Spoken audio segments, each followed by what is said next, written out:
টানা তাপপ্রবাহে অতিষ্ঠ জনজীবনে বেড়েছে রোগবালাই। চিকিৎসকরা বলছেন হিট স্ট্রোক যেমন বেড়েছে তেমনি বেড়েছে ডায়রিয়া, ঠান্ডা, জ্বর, কাশি ও নিউমোনিয়ার মতো রোগ। ঝুঁকিতে শিশু ও বয়স্ক মানুষ। এদিকে হাসপাতালে দেখা দিয়েছে শয্যা সংকট। বিস্তারিত রিপোর্টে।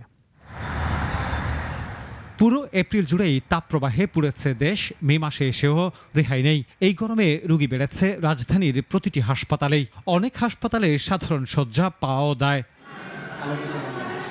চিকিৎসকরা বলছেন তীব্র গরমে দেখা দেয় পানি শূন্যতা, ডায়রিয়া, হিট স্ট্রোকের সঙ্গে বাড়ে জ্বর, কাশি। বয়স্করা ঝুঁকিতে থাকেন কিডনি সমস্যার। বয়স্ক মানুষের দেখা যায় যে হঠাৎ করে যখন লুজ মোশন হচ্ছে, হঠাৎ করে যখন তীব্র ঘাম দিচ্ছে, তখন কিন্তু তাদের কিডনি ওই জিনিসটা আর রিকভারি করার সুযোগটা পাচ্ছে না। এবার ডায়রিয়া সহ গরমজনিত নানা রোগে আক্রান্ত হয়েছে বেশি শিশু ও বয়স্করা। ছোট বাচ্চা এবং বয়স্কদের ক্ষেত্রে বিশেষভাবে লক্ষ্য রাখা উচিত যে তাদের ক্ষেত্রে যেসব লক্ষণ তারা প্রকাশ করছে কিন্তু নিজেরা বুঝতে পারছে না, সেসব জিনিস একটু গভীরভাবে পর্যালোচনা করে চিকিৎসকের পরামর্শ নেওয়াটাই সবচেয়ে বেশি নিরাপদ। বেশি করে পানি পান করা এবং বয়স্ক ও শিশুদের প্রয়োজন ছাড়া বাইরে না বের হবার পরামর্শ দিচ্ছেন চিকিৎসকরা।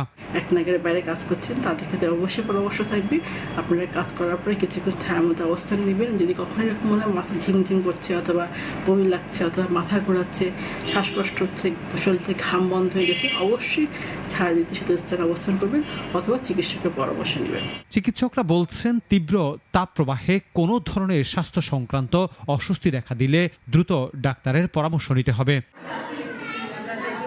আনোয়ার হোসেন, নাগরিক, ঢাকা।